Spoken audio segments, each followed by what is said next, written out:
నమస్కారం BT news కి స్వాగతం. ముందుగా హెడ్లైన్స్. ఢిల్లీ పర్యటనలో బిజీగా గడుపుతున్న ఆంధ్రప్రదేశ్ రాష్ట్ర ముఖ్యమంత్రి నారా చంద్రబాబు. కేంద్ర హోంమంత్రి అమిత్ షాతో చంద్రబాబు భేటీ. విభజన హామీలపై అమిత్ షాతో కీలక చర్చ. సింగపూర్ పర్యటనలో ఏపీ మంత్రి నారా లోకేష్. సింగపూర్ విమానాశ్రయంలో లోకేష్ కి ఘన స్వాగతం పలికిన ఎన్ఆర్ఐల బృందం. ఎన్ఆర్ఐలు ఏపీకి బ్రాండ్ అంబాసిడర్లుగా మారాలని మంత్రి లోకేష్ పిలుపు. వైసీపీపై తీవ్ర స్థాయిలో విరుచుకుపడిన హోంమంత్రి వంగలపూడి అనిత. గత 5 ఏళ్లు వైసీపీ హయాంలో పోలీసులను నడి రోడ్డుపై నిలబెట్టారని ధ్వజమెత్తిన హోంమంత్రి ఏపీ శాంతి భద్రతలపై సీఎం చంద్రబాబు దృష్టి సారించారని ఉద్ఘాటన. అమరావతిలో చేనేత సహకార సంఘాల ప్రతినిధులతో సమావేశమైన మంత్రి సవిత. చేనేతల సంక్షేమమే ధ్యేయంగా కూటమి ప్రభుత్వం పనిచేస్తుందని మంత్రి స్పష్టీకరణ. చేనేత కార్మికులకు ఎల్లప్పుడూ కూటమి ప్రభుత్వం అండగా ఉంటుందని హామీ. ఆంధ్రప్రదేశ్ ముఖ్యమంత్రి చంద్రబాబు ఢిల్లీ పర్యటనలో బిజీగా గడుపుతున్నారు. తన పర్యటనలో భాగంగా కేంద్ర హోంమంత్రి అమిత్ షాతో చంద్రబాబు భేటీ అయ్యారు. రాష్ట్ర ఆర్థిక పరిస్థితిని చక్కదిద్దడం మరియు రాష్ట్ర విభజన హామీలను నెరవేర్చుకోవడమే లక్ష్యంగా ఈ సమావేశం జరిగినట్లు కనిపిస్తోంది. రాష్ట్ర రాజధాని అమరావతి నిర్మాణానికి అవసరమైన ఆర్థిక వనరులపై ఈ సమావేశంలో ప్రధానంగా చర్చ జరిగినట్లు సమాచారం. అమరావతిని ప్రపంచ స్థాయి నగరంగా తీర్చిదిద్దేందుకు కేంద్రం నుంచి మరింత నిధుల సహకారం కావాలని, అలాగే రాజధాని ప్రాంతంలో మరిన్ని కేంద్ర ప్రభుత్వ సంస్థలను ఏర్పాటు చేయాలని చంద్రబాబు కోరారు. అమరావతిలో ప్రస్తుతం జరుగుతున్న పనుల పురోగతిని వివరించిన ఆయన కేంద్రం నుంచి సత్వరమే మరిన్ని సంస్థలు వస్తే రాజధాని ప్రాంతం ఆర్థికంగా వేగంగా పుంజుకుంటుందని అమిత్ షాకు వివరించారు. ఆంధ్రప్రదేశ్ రాష్ట్రానికి మీరంతా బ్రాండ్ అంబాసిడర్లుగా మారి అభివృద్ధిలో భాగస్వామ్యులు కావాలని ఐటీ విద్యాశాఖ మంత్రి నారా లోకేష్ సింగపూర్ లోని తెలుగు ప్రవాసులకు పిలుపునిచ్చారు. రాష్ట్రానికి పెట్టుబడులను ఆకర్షించే లక్ష్యంగా సోమవారం ఉదయం సింగపూర్ చేరుకున్న ఆయనకు విమానాశ్రయంలో ఎన్ఆర్ఐలో ఘనస్వాగతం పలికారు. అనంతరం వారితో ప్రత్యేకంగా సమావేశమై మాట్లాడారు. కూటమి ప్రభుత్వం అధికారంలోకి వచ్చాక రాష్ట్రంలో జరుగుతున్న అభివృద్ధి, పెట్టుబడులకు లభిస్తున్న ప్రోత్సాహం గురించి లోకేష్ వారికి వివరించారు. రాయల్ ఎన్ఫీల్డ్ వంటి ప్రతిష్టాత్మక సంస్థ ఏపీలో ప్లాంట్ ఏర్పాటు చేస్తుండటంపై ఎన్ఆర్ఐలు హర్షం వ్యక్తం చేశారు. రాష్ట్రానికి పెట్టుబడులు తీసుకురావడంలో తమ వంతు కృషి చేయాలని, తాము పనిచేస్తున్న సంస్థల్లో ఏపీకి ఉన్న అవకాశాలను వివరించాలని మంత్రి ఈ సందర్భంగా కోరారు. గత 5 ఏళ్లు వైసీపీ హయాంలో పోలీసులను నడి రోడ్డుపై నిలబెట్టారని హోంమంత్రి వంగలపూడి అనిత మండిపడ్డారు. సోమవారం పెనమలూరు నియోజకవర్గం కంకిపాడు మండలంలోని ఏర్పాటు చేసిన నూతన పోలీస్ స్టేషన్ భవనాన్ని హోంమంత్రి ప్రారంభించారు. ఈ సందర్భంగా అనిత మాట్లాడుతూ కూటమి ప్రభుత్వం అధికారంలోకి వచ్చిన తర్వాత సీఎం చంద్రబాబు నాయుడు శాంతి భద్రతలపై దృష్టి సారించారని తెలిపారు. అధికారంలోకి వచ్చిన ఏడాదిలోనే 6,000 మంది పోలీసులను భర్తీ చేశారన్నారు. రాష్ట్రంలో మహిళలపై జరుగుతున్న నేరాలు తగ్గించడంలో కృష్ణా జిల్లా మొదటి స్థానంలో నిలిచిందని చెబుతూ ఎస్పీ, ఐజీని హోంమంత్రి అభినందించారు.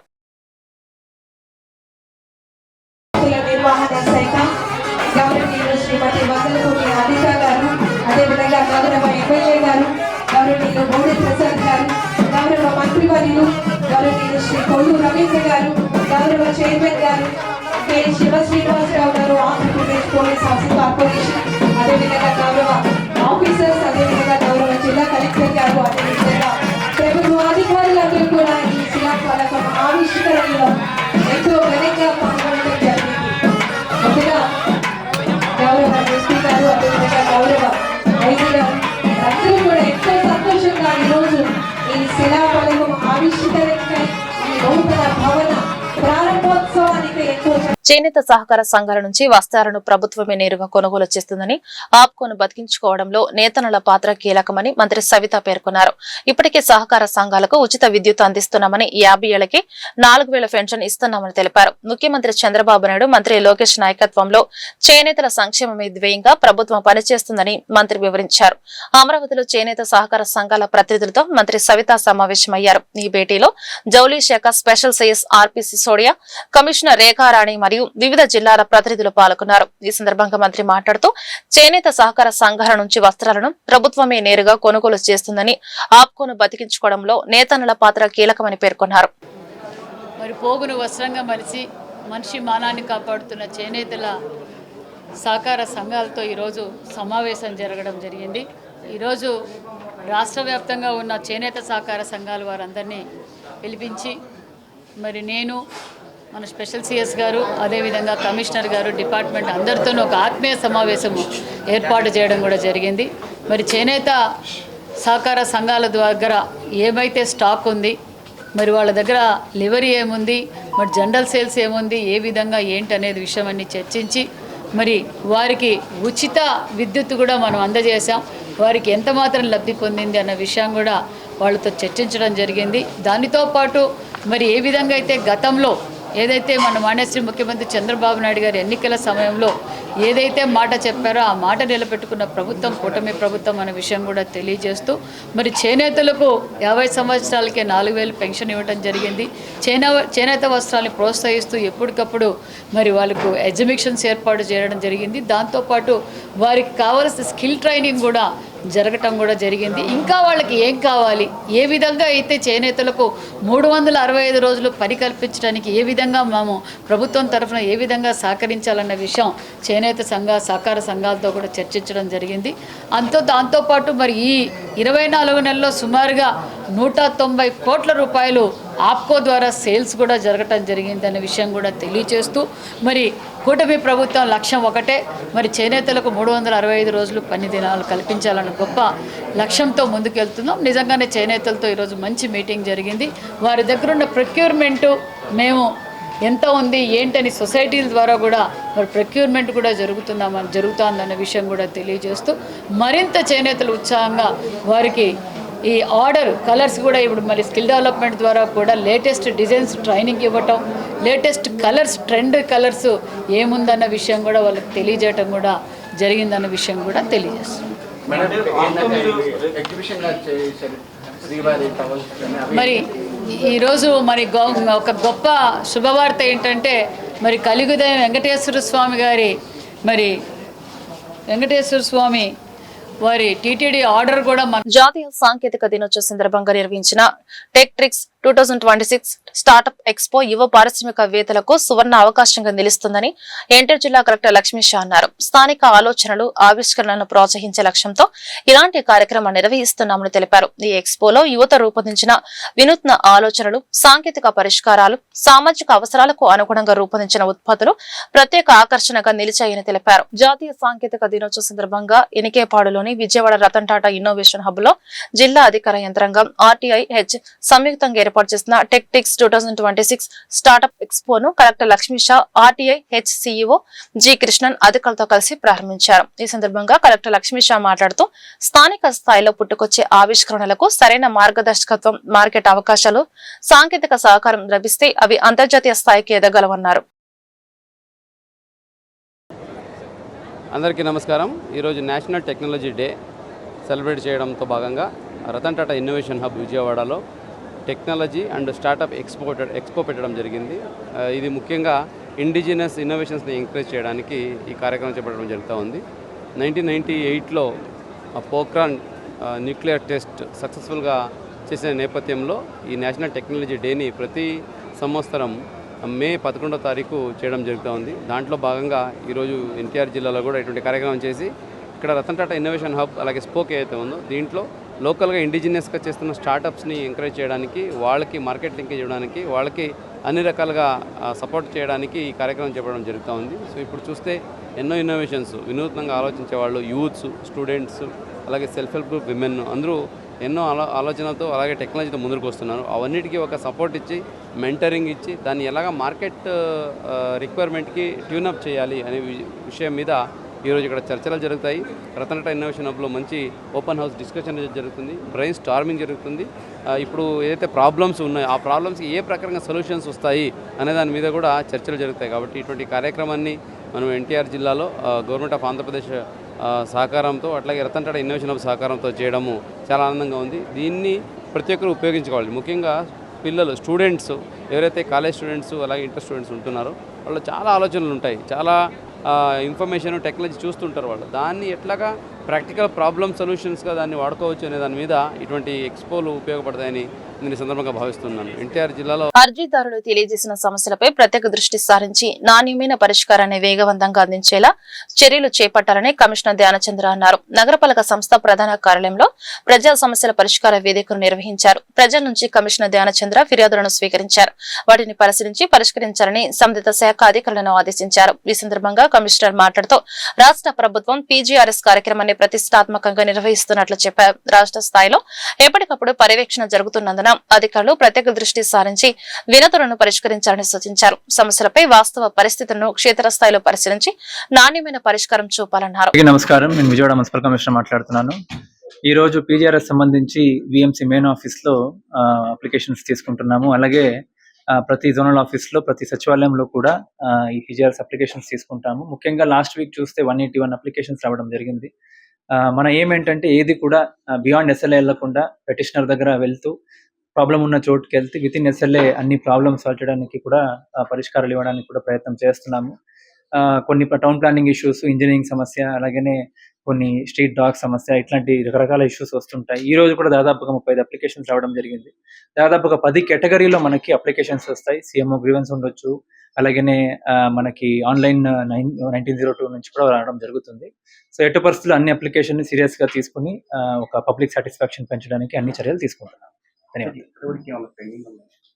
అప్లికేషన్స్ ఏం పెండింగ్ ఉన్నాయి, కొన్ని ఒక 45 అప్లికేషన్స్ పెండింగ్ ఉన్నాయి. అన్ని కూడా విత్ ఇన్ ఎస్ఎల్ఏనే ఉంటాయి. ఎట్టి పరిస్థితుల్లో బియాండ్ ఎస్ఎల్ఏ వెళ్లకుండా చర్యలు తీసుకోవాలని అధికారుల ప్రపంచంగా క్లియర్ చేస్తున్నారు.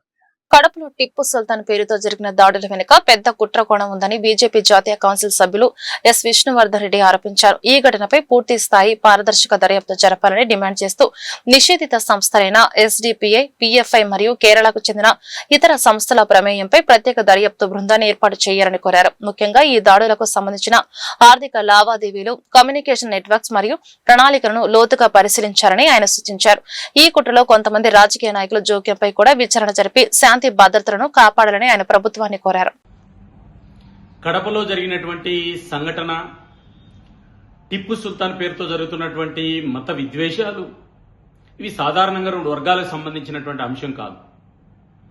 కడపలో సరిగ్గా 20 రోజుల క్రిందటే టిప్పు సుల్తాన్ పేరు మీద మేము సర్కిల్ ఏర్పాటు చేస్తామని, ప్రభుత్వం అనుమతి ఇవ్వకపోతే మేమే డిక్లేర్ చేస్తామని పెద్ద ఎత్తున సామాజిక మాధ్యమాల్లోన, పత్రికా మీడియా సమావేశాల్లో కూడా చెప్పడం జరిగింది. దీని అనుకున్నటువంటి వ్యక్తులు స్థానికంగా ఉన్న వ్యక్తులు కాదు. కొంతమంది కేరళ నుంచి ప్రోత్సహించేటువంటి ఎస్డిపిఐ, పిఎఫ్ఐ సంబంధించినటువంటి కొన్ని నిషేధిత ఇస్లామిక్ సంస్థలు కొంతమంది అనామక యువతను రెచ్చగొట్టి కడపలో జరిగినటువంటి యొక్క పోలీసుల మీద దాడి కానీ, కొంతమంది పోలీసులకు రక్త గాయాలు కానీ, లేదా ప్రభుత్వ ప్రైవేట్ ఆస్తుల ధ్వంసం కానీ, ఇవన్నీ కూడా గతంలో 2 సంవత్సరాల కిందట వైసీపీ ప్రభుత్వం అధికారంలో ఉన్నప్పుడు ఆత్మకూరులో జరిగినటువంటి పోలీస్ స్టేషన్ మీద దాడి కానీ, పోలీస్ స్టేషన్ మీద పోలీసుల మీద తగలబెట్టినటువంటి వెహికల్స్ కానీ, లేదా పోలీసుల మీద పెద్ద ఎత్తున చేసినటువంటి అరాచకం కానీ, దాని తర్వాత కొంతమంది రాజకీయ నాయకులు ఈ కేసులన్నీ కూడా మాఫీ చేసినటువంటిది దుర్మార్గమైనటువంటి చర్యలు. ఇవన్నీ కూడా గమనించమని చెప్పి నేను గుర్తు చేస్తున్నా. ఏ ప్రభుత్వంలో కేసులు పెట్టారు, ఏ ప్రభుత్వంలో తొలగించారనేటువంటిది కూడా ఈరోజు ఆత్మ పరిశీలన చేసుకోవాల్సినట్టు పరిస్థితి ఉంది. కొంతమంది ఎందుకు ఈ రకంగా అధికారులు తప్పుదో పట్టించి ఈ రకంగా సంఘటనలు జరిగినప్పుడు రాజకీయ కోణంలో ఆలోచించి అధికారులు ఆ కేసులు ఎందుకు మాఫీ చేస్తున్నారు? ఆత్మకూరులో ఎవరు కేసులు ఈరోజు మాఫీ చేశారు, ఆ పోలీసు అధికారులు ఎవరు, వాళ్ళ మీద కూడా ఈరోజు చర్యలు తీసుకోవాల్సిన అవసరం ఉంది. ఎస్డిపిఐ, పిఎఫ్ఐ శిక్షణ ఇచ్చి పోలీస్ స్టేషన్ తగలబెడితే ఆ కేసులు మాఫీ చేస్తారా? కాబట్టి కడపలో జరిగిన సంఘటన మీద కూడా ఈరోజు ఆంధ్రప్రదేశ్ ప్రభుత్వం కఠినంగా వ్యవహరించాలి. పోలీసులు దీన్ని ఆషామాషిగా సంఘటన తీసుకోకూడదు. ఈ రోజు పోలీసుల మీద దాడి గాని, ప్రభుత్వం మీద దాడి చేసినటువంటి వ్యక్తి. కేంద్రంలో నరేంద్ర మోడీ ప్రభుత్వం అనుసరిస్తున్న ఆర్థిక విధానాలు, విదేశాంగ విధానం ఫలితంగా దేశ ఆర్థిక స్థితి దిగజారిందని సిపిఐ జాతీయ కార్యదర్శి కె రామకృష్ణ విమర్శలు గుప్పించారు. అమెరికా ఒత్తిళ్లకు తలొగ్గి భారతదేశ ఆర్థిక పరిస్థితిని దిగజార్చిన ప్రధాని నరేంద్ర మోడీ జాతికి క్షమాపణ చెప్పాలని తక్షణమే పార్లమెంటు సమావేశాలు, అఖిలపక్ష సమావేశం నిర్వహించి చర్చించాలని డిమాండ్ చేశారు. సిపిఐ జాతీయ కార్యదర్శి కె రామకృష్ణ నాయుడు ఒక ప్రకటన విడుదల చేశారు. నిన్న హైదరాబాద్ లో ప్రధాని నరేంద్ర మోడీ పర్యటన సందర్భంగా ప్రజలను ఉద్దేశించి కోవిడ్ సమయంలో వర్క్ ఫ్రం హోం చేయాలంటూ, కోవిడ్ సమయంలో ఎలాగైతే జీవనం సాగించారో ఆ విధంగా ఉండాలి అంటూ, పెట్రోల్, డీజిల్, ఎరువులు అన్నిటి వాడకం తగ్గించుకోవాలి అంటూ చేసిన వ్యాఖ్యలను తీవ్రంగా తప్పుపడుతున్నామని అన్నారు. దీనిని బట్టి మోడీ ప్రభుత్వం డొల్లతనం బయటపడుతుందన్నారు. ఇటీవల 5 రాష్ట్రాల అసెంబ్లీ ఎన్నికలు ముగిసే వరకు దేశం పరిస్థితి బ్రహ్మాండంగా ఉందంటూ ఊదరగొట్టారని, అమెరికాతో, చైనాతో భారత్ పోటీ పడుతుందని చెప్పారు. ప్రపంచమంతా భారతదేశం వైపు చూస్తుందని, 3వ అతిపెద్ద ఆర్థిక వ్యవస్థగా పేర్కొంటూ మోడీ ఓకదంపుడు ఉపన్యాసాలు ఇచ్చారని, ఎన్నికల ఓటింగ్ ముగిసిన వెంటనే వాణిజ్య గ్యాస్ సిలిండర్ ధరను 993 పెంచేశారని విమర్శించారు. ప్రధానమంత్రి నరేంద్ర మోడీ గారు నిన్న హైదరాబాద్లో మాట్లాడుతూ, ఇవాళ ప్రజలందరూ కూడా పెట్రోలు డీజిలు ఎరువులు అన్నీ కూడా వాడకం తగ్గించాలి, వర్క్ ఫ్రమ్ హోమ్ చేయాలి, కోవిడ్ టైంలో ఎట్లయితే ఉండాలో ఆ పద్ధతుల్లో మీరు మారాలని చెప్తా ఉన్నాడంటే ఈ ప్రభుత్వం యొక్క డొల్లతనం అనేది స్పష్టంగా అర్థమవుతూ ఉంది. మొన్న 5 రాష్ట్రాల అసెంబ్లీ ఎన్నికలు జరిగేంత వరకు మీరు బ్రహ్మాండంగా దేశమంతా అభివృద్ధి చెందుతూ ఉంది, అమెరికాతో పోటీ పడుతూ ఉన్నాం, చైనాతో పోటీ పడుతూ ఉన్నాం, ప్రపంచమంతా మన వైపే చూస్తూ ఉంది, 3rd లార్జెస్ట్ ఎకానమీ మనదని చెప్పి మీరు ప్రచారం చేసుకొని ఎన్నికలు అయిన మరుసటి రోజే ఫలితాలు వచ్చిన తర్వాత ఇవాళ మొత్తం మాట మార్చి మీరు ఈరోజు ఈ ధర్మోపన్యాసం ఇస్తూ ఉన్నాం. నేను నరేంద్ర మోడీ గారు సూటిగా అడుగుతూ ఉన్నాం, ఇవాళ భారతదేశంలో ఈ దుస్థితి రావడానికి మీరు కారణం కాదా అని నేను అడుగుతా ఉన్నా. అమెరికాకు టోటల్గా సరెండర్ అయిపోయారు, ఇజ్రాయెల్ని ఫాదర్ నేషన్ అని చెప్పి పొగుడుతూ దాన్ని సంకనాకారు. తీరా ఇవాళ జరుగుతున్నది ఏంటి? ఇవాళ ఆ రోజు అమెరికా వారు మీరు ఇరాన్తో ఆయిల్ కొనొద్దంటే ఓకే అన్నారు, రష్యాతో ఆయిల్ కొనొద్దంటే ఓకే అన్నారు. ఇవాళ ఏమంటా ఉన్నారు, ఆయిల్ లేదు కాబట్టి మీరు వాహనాలు యూజ్ చేయొద్దండి అంటారు, ఎరువులు లేవు కాబట్టి పంటలు పండించొద్దని చెప్తా ఉన్నాము. కాబట్టి ఏమంటే ఇవాళ స్పష్టంగా దీనికి అంతటి కూడా ఈ దుస్థితికి కారణము ఈ నరేంద్ర మోడీ ప్రభుత్వము, మీరు అనుసరించిన విధానాలు, మీరు అమెరికాకు పూర్తిగా లొంగిపోయారు, దాని పర్యవసానంగానే ఇవాళ ఈ పరిస్థితి వచ్చింది. కాబట్టి హనుమాన్ జయంతి సందర్భంగా రాష్ట్ర ప్రజలకు, తెలుగు ప్రజలందరికీ, హిందూ సమాజానికి ప్రభుత్వ విప్ సెంట్రల్ నియోజకవర్గ శాసనసభ్యులు బోండా ఉమామహేశ్వరరావు హృదయపూర్వక శుభాకాంక్షలు తెలియజేశారు. విశ్వ హిందూ పరిషత్ ఆధ్వర్యంలో ఈ నెల 12న నిర్వహించబడనున్న మహా శోభాయాత్రలో ప్రజలందరూ పెద్ద ఎత్తున పాల్గొని విజయవంతం చేయాలని ఆయన పిలుపునిచ్చారు. ఈ శోభాయాత్ర మన హిందూ సంస్కృతి సంప్రదాయాలకు ప్రతీకగా నిలుస్తుందని పేర్కొన్నారు. విజయవాడ BRTS రోడ్ లో ప్రారంభమయ్యే హనుమాన్ మహా శోభాయాత్రలో అన్ని వర్గాల ప్రజలు స్వచ్ఛందంగా పాల్గొనాలని ఎమ్మెల్యే బోండా ఉమా విజ్ఞప్తి చేశారు. ఈ సందర్భంగా బోండా ఉమా మాట్లాడుతూ మన సంప్రదాయాలు, మన పండుగలు, మన సంస్కృతి కాపాడుకోవడం ప్రతి హిందువుని బాధ్యత అని చెప్పారు. శ్రీరామచంద్రమూర్తి ఆశీస్సులతోనే దేశం అభివృద్ధి పదంలో ముందుకు సాగుతుందన్నారు. హనుమంతుని ఆశీస్సులతో ప్రజలందరూ సుఖ సంతోషాలతో ఉండాలన్నారు. రాష్ట్ర ప్రజలకి, తెలుగు ప్రజలకి, హిందూ సమాజం మొత్తానికి కూడా హృదయపూర్వక హనుమత్ జయంతి శుభాకాంక్షలు. ఇవాళ హనుమత్ జయంతి పండుగ ప్రతి సంవత్సరం లాగానే అత్యంత వైభవంగా మనందరం కూడా చేసుకుంటూ అనేది ఆనవాయితీ. విశ్వ హిందూ పరిషత్తు ఆధ్వర్యంలో ప్రతి సంవత్సరం కూడా మరి శోభాయాత్ర, ఆ రోజు జై శ్రీరామ్ అనుకుంటా ప్రతి వీధి, ప్రతి ఇంట్లో టచ్ అయ్యే విధంగా ప్రధానమైన కూడళ్ళలో మన సాంప్రదాయం, మన సంస్కృతి, మన పండగ, మన శ్రీరామచంద్రమూర్తి, మనందరం కూడా దాన్ని బాధ్యత తీసుకోవాలి. రేపు 12వ తారీఖు సాయంత్రం 4:30 గంటలకి జరగబోతున్నటువంటి BRTSలో మొదలు కాబోతున్నటువంటి విశ్వ హిందూ పరిషత్తు ఆధ్వర్యంలో జరగబోయే శోభాయాత్రకి ప్రజలందరూ కూడా పెద్ద ఎత్తున పాల్గొవాలి. ఇది మన అందరి బాధ్యత. శ్రీరామచంద్రమూర్తి యొక్క ఆశీస్సులతోనే ఈ దేశం ముందుకెళ్తా ఉంది, ఈ దేశం నడుస్తూ ఉంది. మోడీ గారి ఆధ్వర్యంలో, చంద్రబాబు నాయుడు గారి ఆధ్వర్యంలో మనందరం కూడా ఆ శ్రీరామచంద్రమూర్తి యొక్క విషయాలన్నింటిని కూడా ప్రజల దగ్గర తీసుకెళ్ళడానికి హనుమత్ జయంతి సందర్భంగా హనుమంత స్వామి వారిని ప్రార్థిస్తూ చేయాలని కోరుకుంటూ, మీ నియోజకవర్గ శాసనసభ్యుడిగా నేను కూడా ఈ కార్యక్రమంలో ప్రతి సంవత్సరం పాల్గొంటా, రేపు కూడా పాల్గొంటా.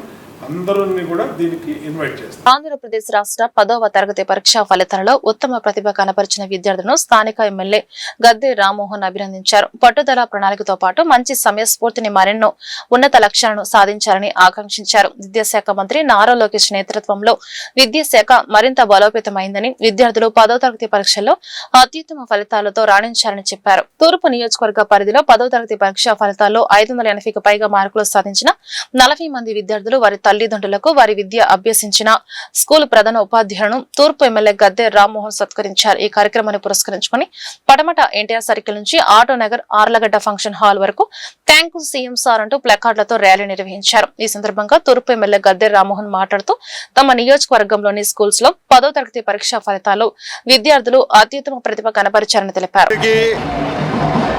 చిత్తశుద్ధితో ఒక పని చేయాలని సంకల్పించి ఆ సంకల్పం తర్వాత పొందే ఫలితాలు ఉదాహరణ ఏదైనా తీసుకోవాలంటే ఇవాళ 10వ తరగతి పిల్లల ఫలితాల్లో ప్రభుత్వ స్కూల్స్లో ఏ విధంగా ఎక్కువ మార్కులతో ఉత్తీర్ణులయ్యారో అది ఒక ఉదాహరణని తెలియజేస్తున్నాను.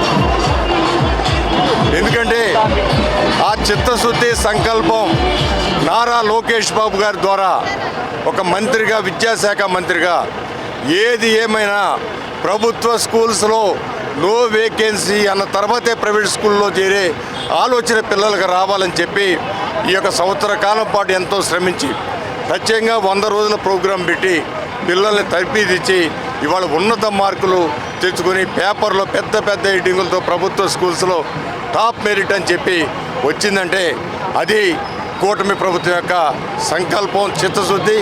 దానిలో మంత్రిగా ఉన్న నారా లోకేష్ గారు దానికి క్రియ ద్వారా ఆయన సాధించిన ఘనత.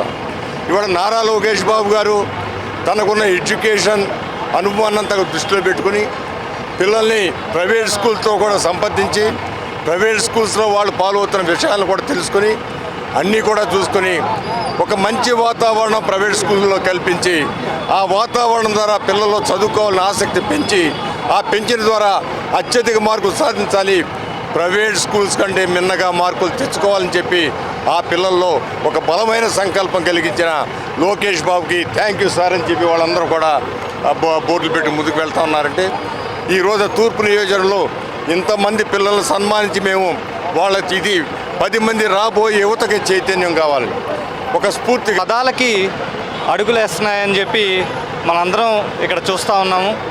అలాగే ఈరోజు పేదవారందరికీ కూడా మన ఈ జాతీయ స్థాయిలో వచ్చిన రాష్ట్ర జాతీయ స్థాయిలో వచ్చిన రికార్డులు చూసి ప్రజలందరికీ కూడా స్ఫూర్తి కలగాలని ఇవాళ తూర్పు నియోజకవర్గంలో ఈ కార్యక్రమం చేయటం అయినది.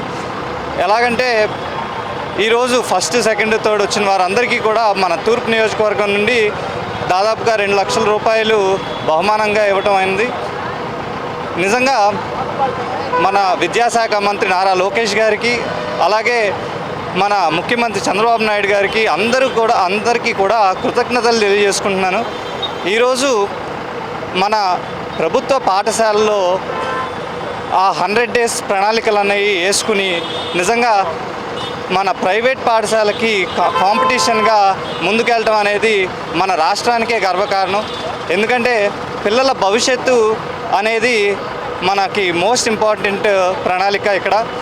ఎలాగంటే ఈరోజు ఈ కార్యక్రమం అంతా కూడా రాజకీయాల కోసం కాదు, ఒక ప్రజలందరికీ కూడా నిజంగా ప్రభుత్వ పాఠశాలలే మీద విశ్వాసం కలిగించడానికి ఈ కార్యక్రమం ఏర్పాటు జరగడం అయింది.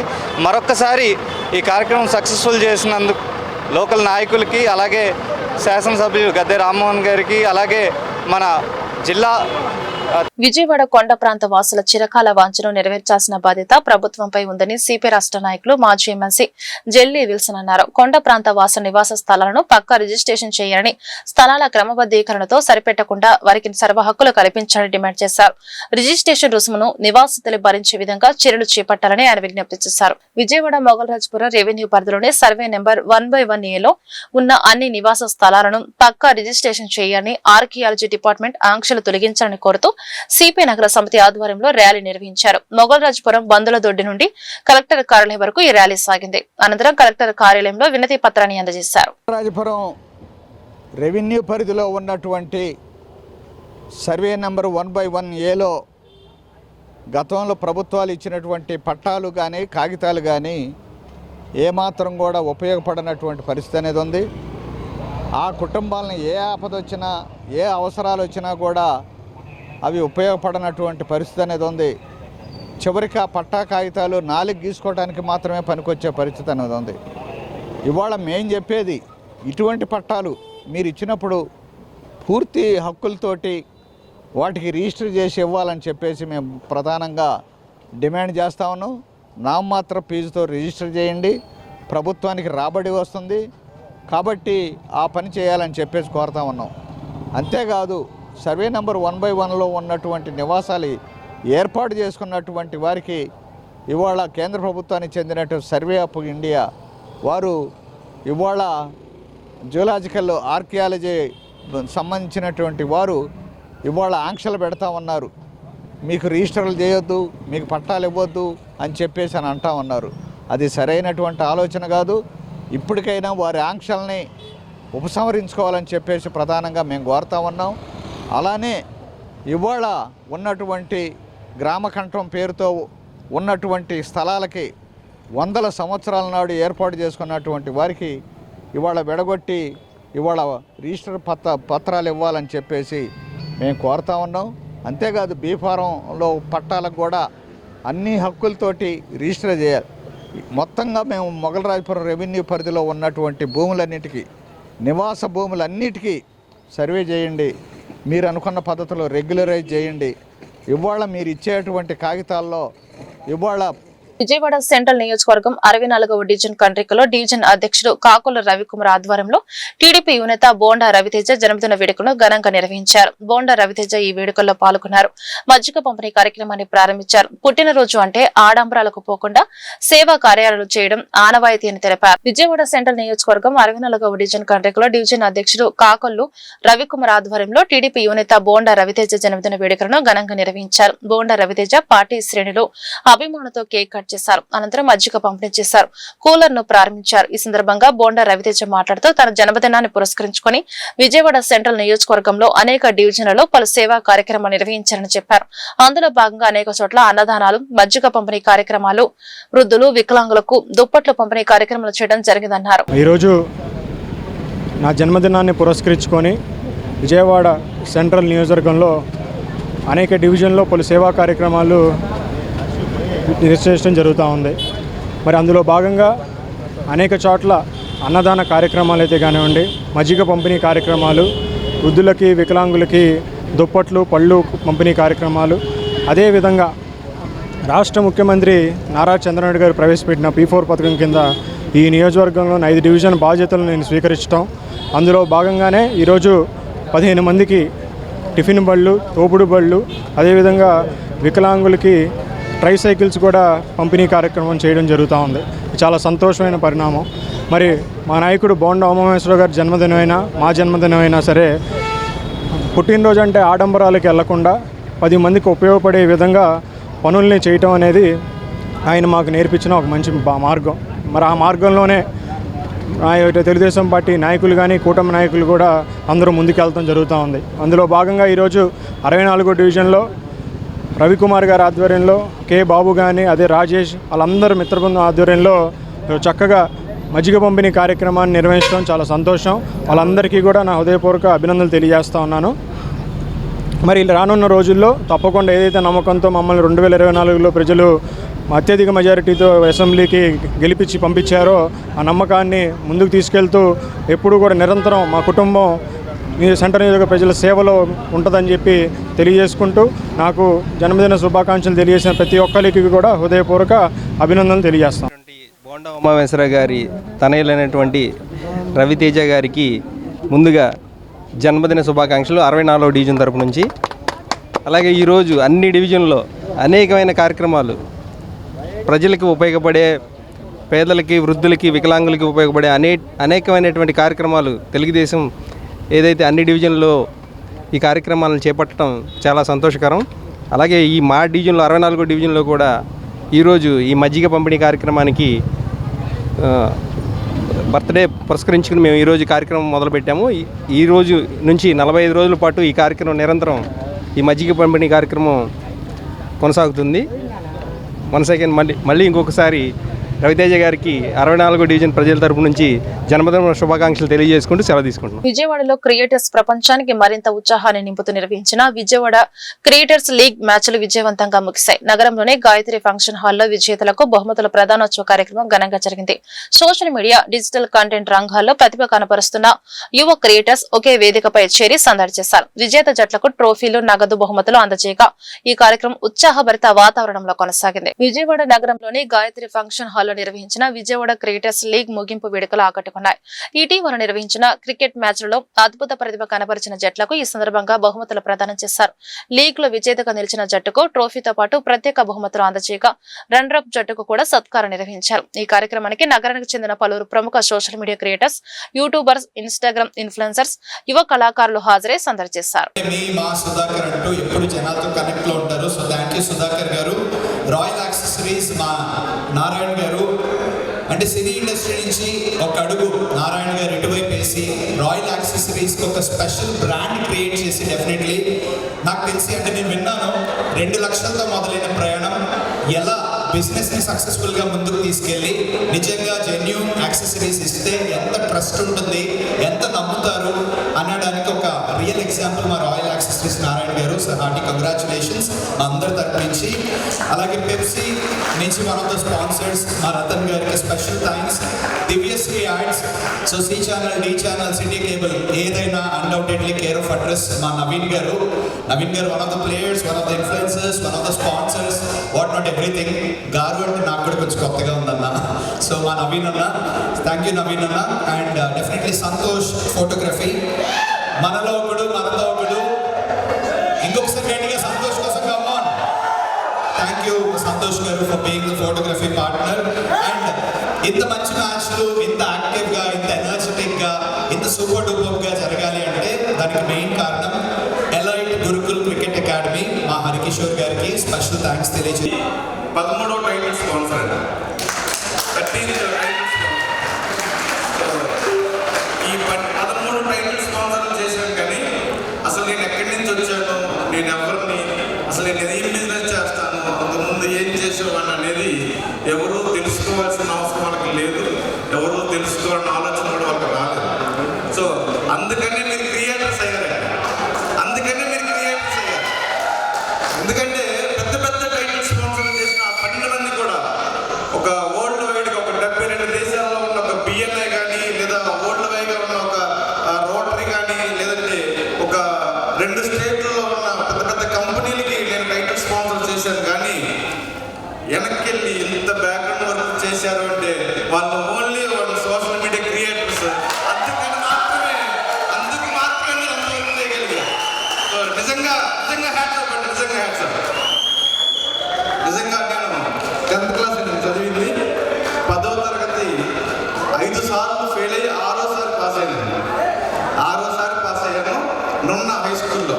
2002లో నేను 10th స్టార్ట్ చేస్తే 2008 వరకు రాస్తూనే ఉన్నాను. అలా రాస్తూ అలా 6వసారి పాస్ అయ్యాను. అంటే మీ అందరికీ తెలిసిన విషయం అంటే 10th చాలా చిన్న విషయం కదా, 10th పాస్ అవడం అంత కష్టమేమి కాదని. అంటే చిన్నప్పుడే నేను తెలివిగా ఆలోచన చేశానంటే మన బ్రెయిన్లో స్టోరేజ్ కొంత ఉంటుంది, అది ఈ అనవసరమైన చదువులకు ఉపయోగించుకోవడం ఎందుకు లేదని చెప్పి చదువు నాకు చేసి జీవితాన్ని చదవడం స్టార్ట్ చేశాను. ఆ చదువుకి నా బ్రెయిన్ కొత్త మనుషుల దగ్గరికి వచ్చినట్టు లేదు. ముందుగా మీరందరూ విజయవాడలో ప్రతి ఒక్కరికి ఫోన్లో మనుషులు అయ్యారు, తర్వాత ఇంట్లో మనుషులు అయిపోయారు. ఖచ్చితంగా నిజంగా చాలా సంతోషంగా ఉంది ఇంతమంది ఇన్ఫ్లుయెన్సర్స్ని ఇక్కడ చూడటం అనేది. అయితే విజయవాడలో ఇన్ఫ్లుయెన్సర్స్ అనగానే ఫస్ట్ గుర్తొచ్చేది విజయవాడ ఎంత వైబ్రెంట్గా ఉందో అదంతా లైవ్లీగా మీరు చూపించడం, ఇదంతా కూడా ఒక పార్ట్. అయితే నేను ఒక పాయింట్లో కనెక్ట్ అయింది ఎక్కడంటే విజయవాడ వరద టైంలో అంటే అందరికీ ఖర్చు పెట్టే స్తోమత కూడా లేనటువంటి పొజిషన్లో సెల్ఫ్లెస్ సర్వీస్ చేసి, అంటే నేను కూడా చూశాను ప్రత్యక్షంగా. మేము ఆ రోడ్లో అక్కడంతా వరదలు నీళ్ళలో తిరుగుతూ ఉంటే చాలామంది ఇన్ఫ్లుయెన్సర్స్ వచ్చి విజయవాడ సర్వీస్ చేశారు. ఖచ్చితంగా మిగతా ఊళ్ళలో చాలా చోట్ల వచ్చినాయి కానీ విజయవాడలో ఇన్ఫ్లుయెన్సర్స్ చేసిన సర్వీస్ మిగతా. వార్తలు ముగించే ముందు హెడ్లైన్స్ మరొకసారి. ఢిల్లీ పర్యటనలో బిజీగా గడుపుతున్న ఆంధ్రప్రదేశ్ రాష్ట్ర ముఖ్యమంత్రి నారా చంద్రబాబు. కేంద్ర హోంమంత్రి అమిత్ షాతో చంద్రబాబు భేటీ. విభజన హామీలపై అమిత్ షాతో కీలక చర్చ. సింగపూర్ పర్యటనలో ఏపీ మంత్రి నారా లోకేష్. సింగపూర్ విమానాశ్రయంలో లోకేష్ కి ఘన స్వాగతం పలికిన ఎన్ఆర్ఐల బృందం. ఎన్ఆర్ఐలు ఏపీకి బ్రాండ్ అంబాసిడర్లుగా మారాలని మంత్రి లోకేష్ పిలుపు. వైసీపీపై తీవ్ర స్థాయిలో విరుచుకుపడిన హోంమంత్రి వంగలపూడి అనిత. గత 5 ఏళ్లు వైసీపీ హయాంలో పోలీసులను నడి రోడ్డుపై నిలబెట్టారని ధ్వజమెత్తిన హోంమంత్రి ఏపీ శాంతి భద్రతలపై సీఎం చంద్రబాబు దృష్టి సారించారని ఉద్ఘాటన. అమరావతిలో చేనేత సహకార సంఘాల ప్రతినిధులతో సమావేశమైన మంత్రి సవిత. చేనేతల సంక్షేమమే ధ్యేయంగా కూటమి ప్రభుత్వం పనిచేస్తుందని మంత్రి స్పష్టీకరణ.